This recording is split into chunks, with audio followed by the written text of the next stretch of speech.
Hey everybody, this is another excerpt, something I wrote, not too long ago, a couple days ago.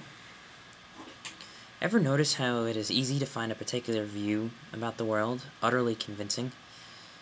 How we tend to adapt particular attitudes, some of them passionately and thoroughly, and at times find ourselves alienated from our own potential to understand another's viewpoint? Like finding ourselves at the driving end of an ideological spear, we suddenly realize we are defending a view, exploring it, exploring how it works itself out in the real world. Take race and gender as an example.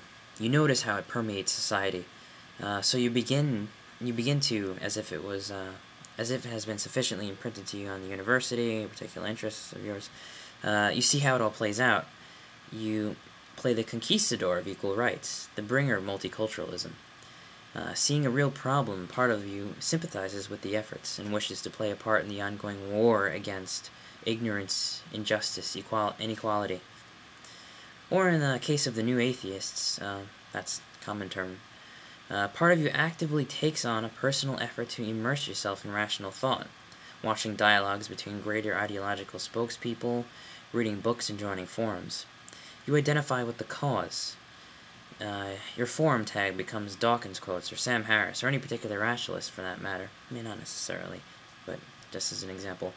Your identity at this point has immersed and linked itself entirely, or at least strongly enough, with the movement, the effort, and the ideas involved.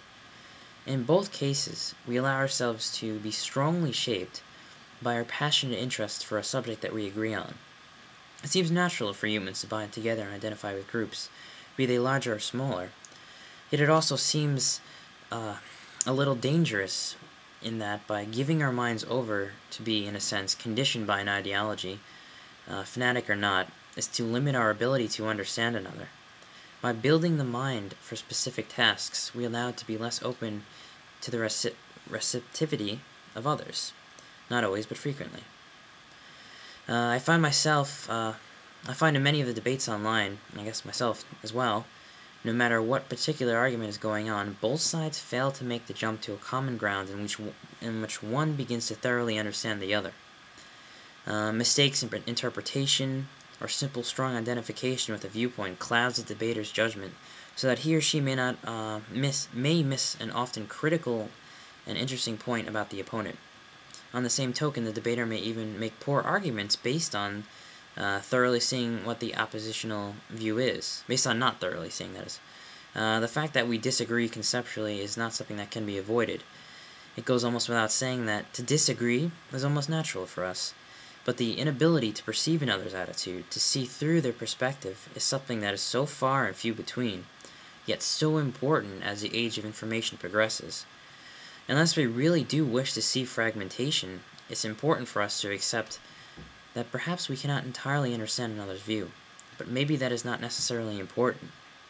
Even agreeing or disagreeing, it may seem, may not be terribly important, save some vital issues and decisions. In fact, the main point trying to be driven here is our agreements or disagreements, our theories and attitudes and ideologies we often follow, are more about identification, emotional attachment, or a willing self-conditioning rather than objective arguments or clearly grounded perspectives. Our ideas are ingrained into our psyche. They are rooted in our conscious and unconscious, our battlefield or playground of concepts in which we identify, and this occurs through various environmental and internal factors. The more we understand, it's less about I disagree, and the more about I identify strongly with this concept, and since this is who I am, I must defend myself. We essentially allow our conceptual mind and our emotional unconscious to continually shape our identity through time. Perhaps more often than not, debate is little more than arguing and ego battling ego, identity versus identity, using the other's defeat to build up your own self-image. In many cases, our interests are sincere. They are not outright selfish, but to observe how we identify with a particular case. It would greatly help us not to be so blinded by our belief systems and so arrogant with others.